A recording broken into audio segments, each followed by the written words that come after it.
Parce que nous voulons que notre interaction se déroule sur la publicité que nous allons lancer. Je vais sélectionner. OK. Alors, qu'est-ce qu'on remarque? Lorsque j'ai sélectionné cette option, il y a une petite modification en bas. Ici, nous avons type d'interaction. Ici, vous avez vu des vidéos. Je vais encore aller là. Il y a plusieurs types d'interactions. Nous avons vu des vidéos. Interaction avec la publicité. Réponse aux événements. Là, c'est quand vous créez des événements sur votre page. Rappel programmé. Alors, on va garder cette option-là.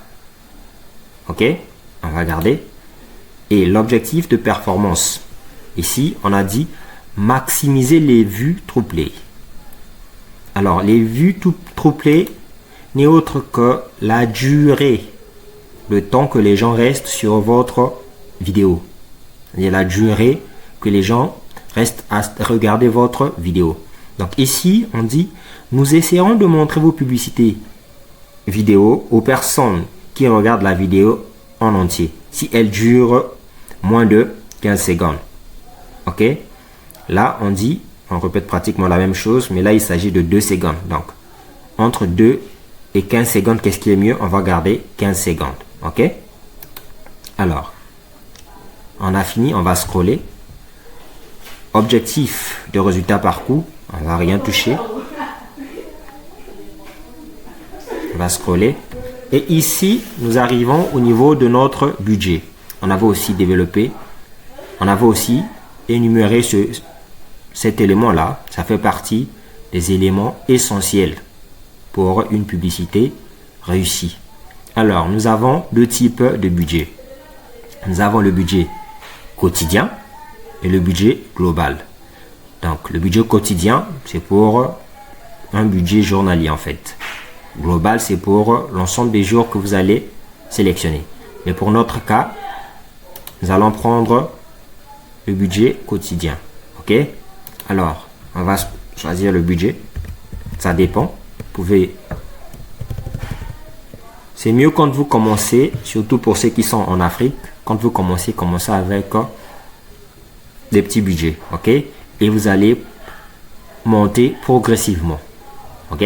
Maintenant, pour ceux qui sont en Occident, en Europe, en Amérique, c'est mieux de commencer avec 10 $. Pourquoi? Parce que la publicité coûte plus cher en Occident qu'en Afrique. OK? Alors, programmation de la date. Je viens. Nous sommes le 11 aujourd'hui. Il est déjà 20 h. Je ne vais pas prendre cette date-là. Donc, je vais configurer ma publicité pour le 12. L'heure, je vais mettre à partir de 0 h. 0 h. Date de fin. Vous ne cochez rien. Vous laissez ça comme ça. Pourquoi? Parce que si vous lancez une publicité qui marche bien et après 24 heures, elle va s'arrêter. Donc, vous aurez encore à revenir pour reprendre la procédure ou modifier votre publicité pour qu'elle lance à nouveau. Or, par contre, si vous lancez par exemple une publicité et qu'elle ne marche pas, à ce moment, vous pourrez venir désactiver, sinon l'arrêter. OK? On scroll. Là, on ne touche rien, on ne touche rien. Alors, le lieu. Au début, nous avons, lorsqu'on a choisi l'objectif, on a mis CP d'interaction, on a mis CG, CMR, CI, GA, ainsi de suite. Comme je disais que CG, c'était le diminutif du Congo. Ça veut dire que notre publicité sera diffusée au Congo. Déjà, étant donné que je suis au Congo, par défaut, le Congo est déjà sélectionné. Donc, je vais juste ajouter les autres pays. CMR. Je disais que c'était pour le Cameroun. Ici, je vais saisir Cameroun. Sélectionnez toujours pays, région. OK? Vous voyez, le Cameroun vient de s'ajouter. Vous allez remarquer la taille de l'audience ici. On a dit taille de l'audience estimée. Ici, j'ai sélectionné le Congo et le Cameroun. Je suis déjà à 3 400 000. Donc, mon audience varie entre 3 400 000 et 4 millions avec ces deux pays. D'accord? Je vais ajouter le Gabon. Le Gabon. Région, pays et région. Le Gabon est là. Qu'est-ce qui se passe? L'audience passe de 4 millions à 4 millions 800. Côte d'Ivoire.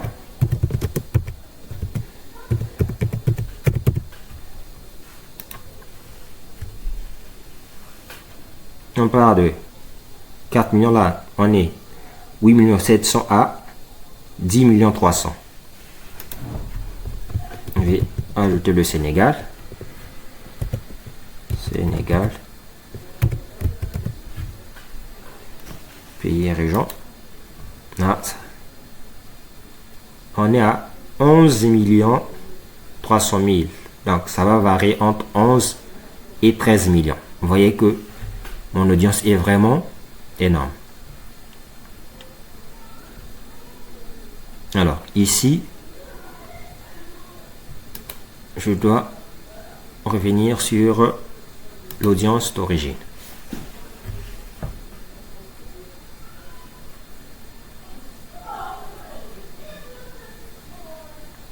Alors, le lieu déjà choisi.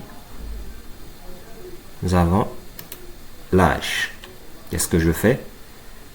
Alors, ici, avant de configurer l'âge, c'est nettement mieux de savoir à qui votre publicité s'adresse-t-elle.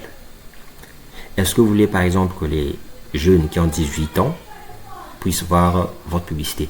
Si c'est par exemple une formation, comme cette formation que nous sommes en train de faire, pour le cas d'une formation que vous voulez vendre, pour moi, en fait, ça dépend de chacun de nous par rapport, vous connaissez, c'est vous qui connaissez votre audience, votre public. Par exemple, pour ma part, je vais mettre ceux qui ont 25 ans et plus. Pourquoi? Parce que je me dis qu'à 25 ans, on est déjà mature, on sait ce qu'on fait. Je ne suis pas en train de négliger ceux qui ont moins de 25 ans, excusez-moi les gars. Et donc, de ce côté, on a mis 65 ans. Ok, ici, ne bougez, sinon ne modifiez jamais cette option. Pourquoi? Parce que chez nous en Afrique, la plupart des gens ne mettent pas leur âge exact sur Facebook. Donc, si vous mettez par exemple de 25 à 55 ans, vous pouvez passer à côté de votre objectif. Ok, c'est nettement mieux de laisser 25 par exemple à 65 ans. Pourquoi? Parce que il y a des gens, par exemple moi, lorsque j'ai créé mon compte Facebook personnel, au niveau de l'âge, au niveau de l'année, j'avais mis 1918 en mémoire de Nelson Mandela, parce que c'est quelqu'un qui m'inspire beaucoup. Donc, j'avais mis ça pour ne pas que j'oublie sa date de naissance. Vous voyez? Donc, sur Facebook, j'ai plus de 100 ans. Vous voyez? Donc, 65 ans et plus, c'est mieux de le garder. Alors, en scroll, nous avons le genre. Au niveau du genre, nous avons tous, hommes, femmes. À qui votre publicité s'adresse-t-elle? Si ça a des hommes uniquement, vous sélectionnez hommes. Ok? Si ça a des femmes uniquement, si c'est une publicité qui concerne les hommes et les femmes, à ce moment, vous serez contraint de sélectionner cette option-là, tous. Alors, nous sommes arrivés sur le ciblage. C'est un point qui est très très important. Parce que si vous ratez cette option-là, ce ciblage-là, vous allez passer à côté de votre objectif. Donc, tout se joue ici. Ici, on a mis ajouter des données démographiques, centres d'intérêt ou comportement. Ok? Nous allons ajouter des centres d'intérêt, le comportement. Pourquoi? Parce que, vous voyez, lorsque vous ouvrez votre compte Facebook, Facebook vous demande un certain nombre d'informations. Alors, ces informations-là, c'est pas pour rien. Ce sont des informations cruciales, des informations très importantes. Alors, c'est grâce à ces informations-là que Facebook peut nous suggérer des choses. Ok? Vous voyez, parfois, lorsque vous êtes en ligne, vous n'avez pas demandé quelque chose. Je vais prendre l'exemple des chaussures, vous n'avez pas fait une recherche sur les chaussures. Mais lorsque vous étiez en train d'ouvrir votre compte, vous avez par exemple mis centre d'intérêt chaussures. Facebook va commencer à vous proposer ces publicités là lorsque les gens vont lancer les publicités de chaussures parce qu'il sait que ça fait partie de votre centre d'intérêt. Donc ici par exemple pour notre cas, nous sommes sur la publicité Facebook, ok, qui est un module, sinon une partie du marketing digital. Donc je vais commencer par, voyez ici on a mis marketing digital, marketing affaires et finances. À côté là, ok, on a mis intérêt. Donc je vais sélectionner, ok. Et Facebook va commencer à me suggérer les autres centres d'intérêt. Ici, par exemple, marketing digital, je dis oui, je valide.